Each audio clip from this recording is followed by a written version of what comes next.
Благодарам, почитувани граѓани.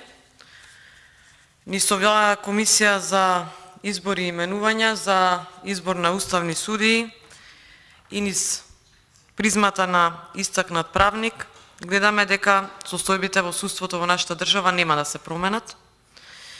Под плаштот на истакнат правник, еден поим кој што може широко да се толкува, проаѓаат партиски полтрони кои што ќе бидат сервилни во иднина на оваа власт.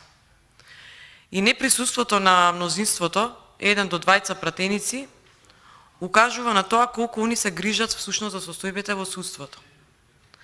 Во минатиот петок дојдоа, ја изгласа Тања Васич и си замина и од тогаш веќе не се присутни. И колку и да обвинуваат дека ние го блокираме собранието, дека вршиме активна блокада, тие имаат простор како пратеници да бидат присутни во собранието, да не демантираат ако сметаат дека кажуваме невистини, да бранат и така натаму, но еден збор нема да се каже за изборот на уставни судии. И замислете, американската амбасадорка вели има само 8% доверба, тоа значи 92% недоверба, но тие не се грижат ни за тоа. Има само 3 иницијативи од Државната комисија за спречување корупција од вкупно 165 за 20 години завршено на суд. Кажува дека се нема намера да се бориме со корупцијата во оваа држава. Нив и за тоа не им е гајле. И оној што им беше алфа и омега во судството и судските пресуди, кој што им го напушти бродот пред време, знаеше што следи, знаат исто така дека ќе ги изгубат наредните избори, оној кој што ветуваше дека ќе бидат реформска влада, во која што Р од реформи не спроведува, во која што напротив, над 50% има неажурни судови, нефункционални, над 100.000 заостанати предмети, и капак на се беше председател на тоа национално тело кое што требаше да се бори со или да ги спроведува реформите во судството. Нивниот па коалиционен партнер на СДСМ дуи ветува ветинг во судството, ветува пред избори. И јас многу би сакала да се спроведе ветинг во судството. Да, ќе имаме сценарио како во Албанија, ќе останеме без судови, но ќе се исчисти судството и потоа треба да се стават прави луѓе на право место. И замислете, моите колеги ги кажаа неколку пати надлежностите на Уставниот суд, кои што се всушност директно поврзани со Уставот и нивната усогласеност на сите закони, колективни договори, прописи, програми, статути на политички партии, дали имаат усогласеност со Уставот.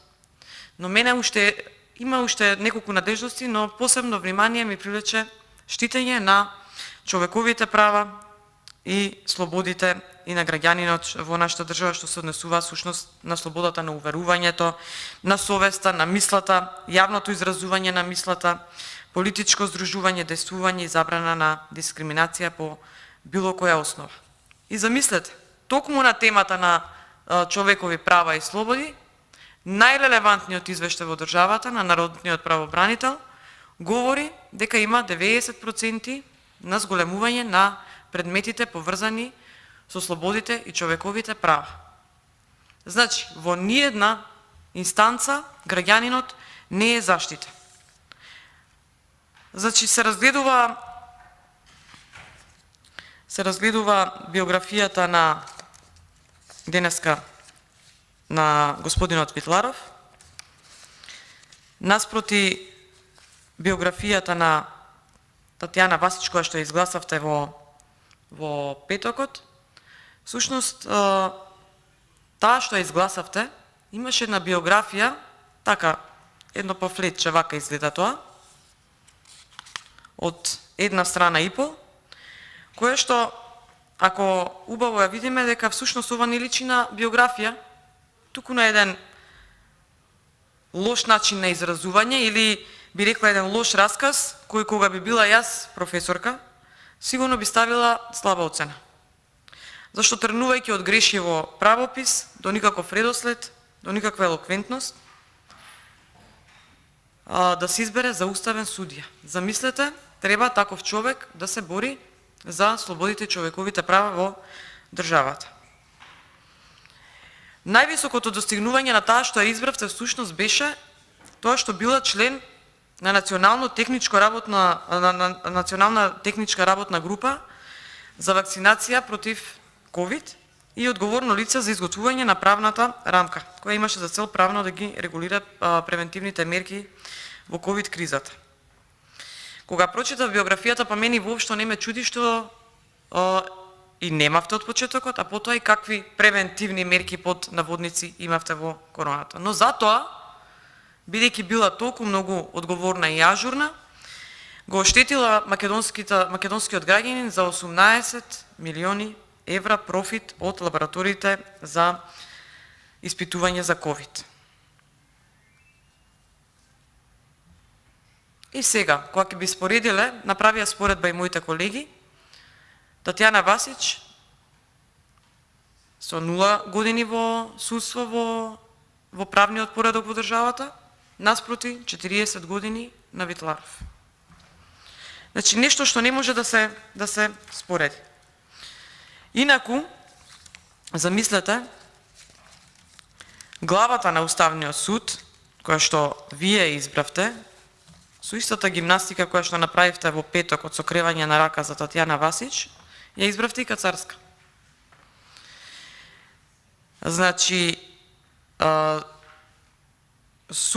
Уставниот суд има едно рамниште како председател на држава, ги има тие привилегии и ја избравте Кацарска, која што ниту морално, ниту стручно соодветна беше, но ја ставивте председател на Уставниот судија. И не е зашто е компетентна, туку зашто беше еден вид неприкосновена сервилна кон власта ваша и еден вид благодарност и одолжување за трас Луи Витон судството на ЗАЕФ и СДСМ и поради извршувањето на нарачките од вашата партија, односно од мафијата на власт која што се уште владее. Значи, тешка неправда беше нанесена врз Уставниот суд, врз Уставниот поредок, врз судството во Република Македонија со нејзиниот избор.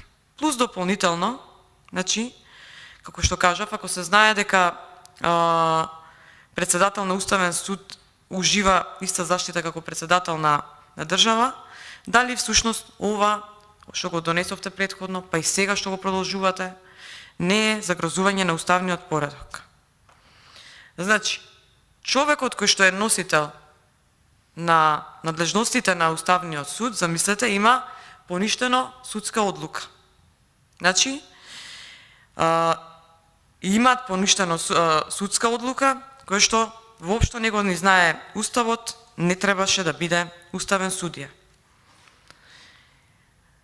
Против уставните одлуки кои што ги донесе, знаеме добро за што говорам, станаа предмет на интерес за мислите и на највредните универзитети во светот и Универзитетот Колумбија во Америка, кој пишува за Добрила Кацарска како судија кој го прекршил Уставот и Европската конвенција за човекови права. Ете таква судика вие одбравте и сега ќе ја дополнувате со Татјана Васич. Значи,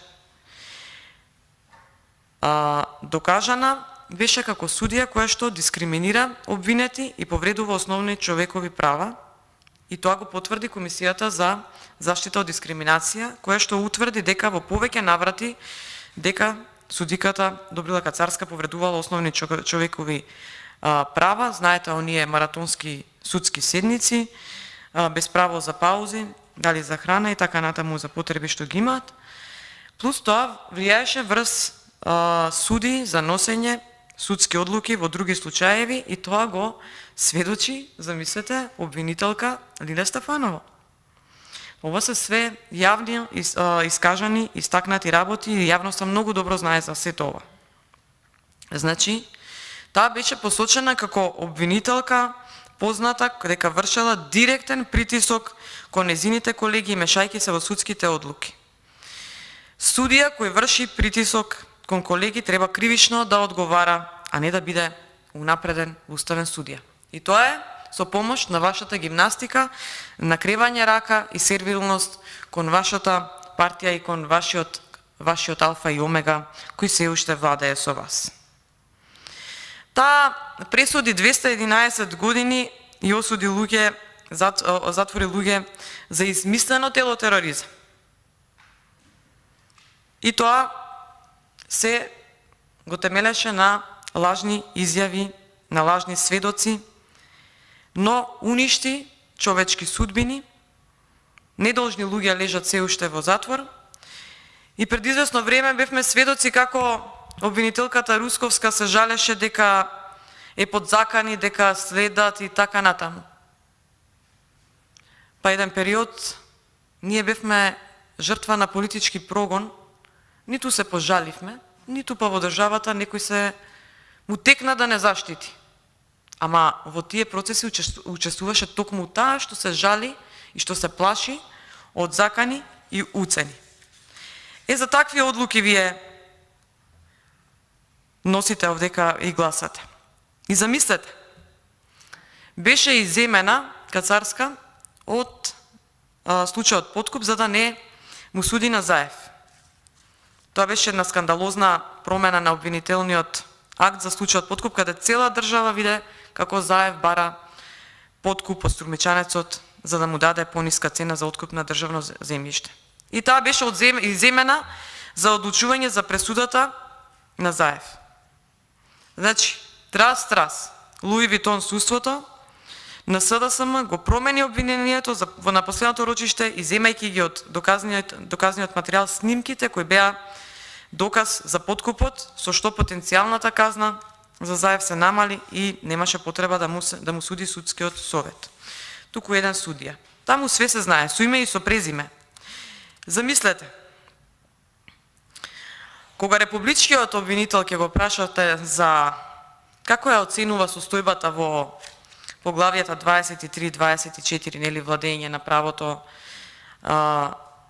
и фундаменталните права, кои што први се кои што ги нагласува Европската Унија, и да знаете дека поради лошите резултати, поради лошите извештаи што во државата се нотираат, всушност ние нема да добиеме датум за преговори, настрана тоа што се кажуваат флоскули и лаги дека почнале преговорите, тоа може во вашите кулуари и средини кај што се движите да проаѓа, но народот е свесен дека нема почнато. Не го збориме ние, еве, пошто велите ретроградни сме, вие прогресивни и така натаму. Да се вратам на мислата што ја почнав, всушност републичкиот обвинител Јовевски вели дека е неспорно оти на целиот правосуден систем на државата му се неопходни реформи. Па 6-та година сте на власт, како што кажавте на почетокот се најавивте како реформска влада, од реформи не спроведовте, дури во еден наврат кога имаше извештај за обвинителство, јас лично му се обратив надвор од оваа сала на обвинителот, на републичкиот јавен обвинител Јовевски. Револуцијата почнува од секој од нас. Тој како републички јавен обвинител имаше можност пред сега да го вдомите во Уставниот судија, да го наградите, да покрене некои реформи за кои што се прокламира и се зафатија. Но ништо од тоа. И бевме сведоци, како што кажав, дека граѓаните овдека не се заштитени и нормално, кога и министерот за правда, господинот Тупанчевски, во една своја изјава вели вака: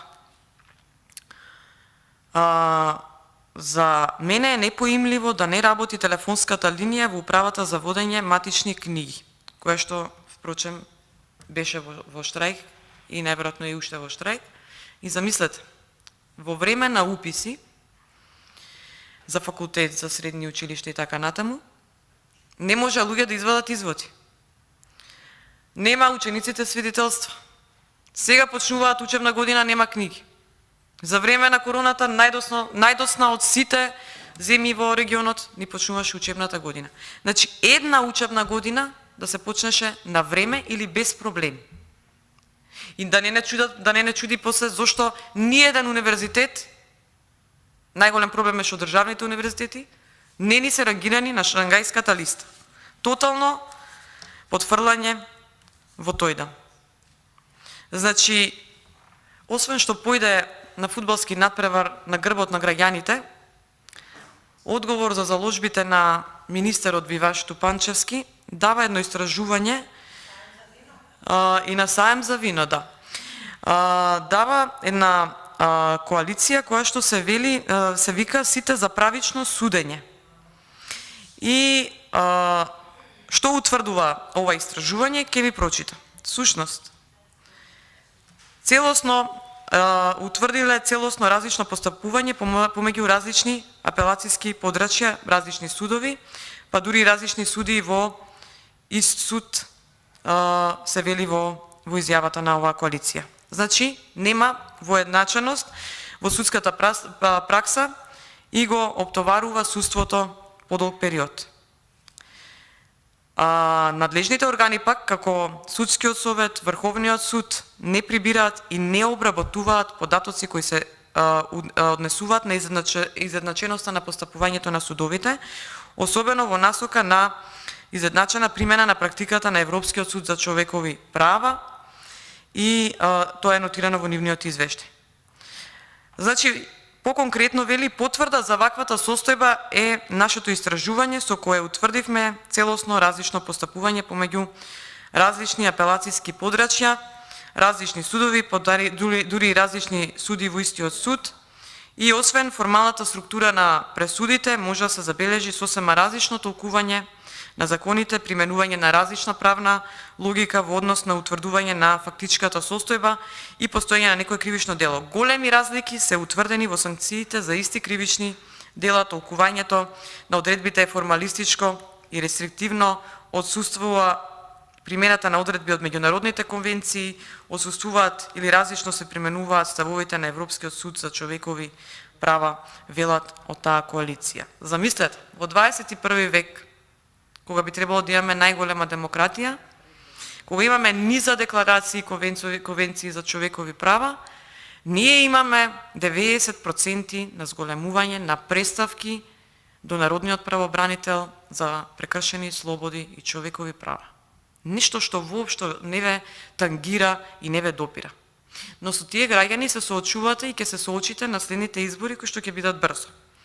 И замислете, наспроти 0 години имаме 40 години искуство во правосуден систем, како виш јавен обвинител, како допишуваш на ОПСЕ, како професор и така натаму, господинот Витларов, и Татјана Васич 0 години.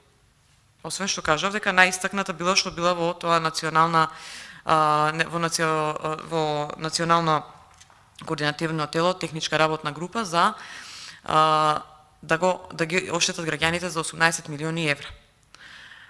12 книги издадени од господинот Витларов наспроти 0 книги на Татјана Васич. 36 стручни трудови наспроти 0 стручни трудови. Една докторска теза на господинот Витларов наспроти 0 докторска теза на Татјана Васич. И вие продолжете со гимнастиката, кревање раце и гласање на некомпетентни, сервилни, поданички одадени на вашата криминална власт. Се до тогаш ќе тонеме во корупција, се повеќе младите ќе ни одат од државата. А знаете, фотелјата во која седите, верувате, дека кратко трае, а последиците од гимнастиката која што ја правите во ова собрание, ќе ве чукаат по глава долги години во иднина. Затоа што одговорност за одлуките што сте ги донеле од тука ќе има, а ќе ве потсеќаат граѓаните на секој чекор. И кога јас ви укажував за францускиот предлог за памфлетот од информација со која што беше само плаш да го инволвирате собранието, а со кој што патем вас ве искористи вашата партија и ве намести да имате одговорност, а немавте одговорност и компетентност, воопшто не бевте воопшто немавте ингеренции за тоа да одлучувате, кога ви укажав дека после некое време, кога ќе се сретнеме, како што ми кажуваат вашите колеги сега од минатиот мандат, како се искористени и фрлени на буниште, истото ќе ми го кажувате и вие. И да, ме гледате бледо и не верувате. Ама за неколку години ќе се сретнеме и ќе ми кажете како живеете ова што ви го кажувам сега. Така да, покрај сервилноста кон вашата партија, зачувајте го чистиот образ, интегритетот, достоинството, за кое што до сега докажавте дека го немате, а ве уверувам дека не само вие лично, туку и вашите семејства ќе имаат последица од тоа што ќе го изгубите образот. Видете, може да имате придобивки парични, работни места, како што имате, но чистиот образ, кој што ќе ви остане испрљан во иднината, кој што нема цена, ќе ви остане испрљан за секогаш. И знаете, историјата дели на предавници и патриоти. Значи, таму нема кој колку имал, што носел, колкаво богатство имал функција ваква, таква или онаква во државата. За најголемите афери во светот, пример еве за една Watergate која што била во Америка, во еден музеј, првото влегување се соочуваш со сите кои што биле вклучени во таа афера.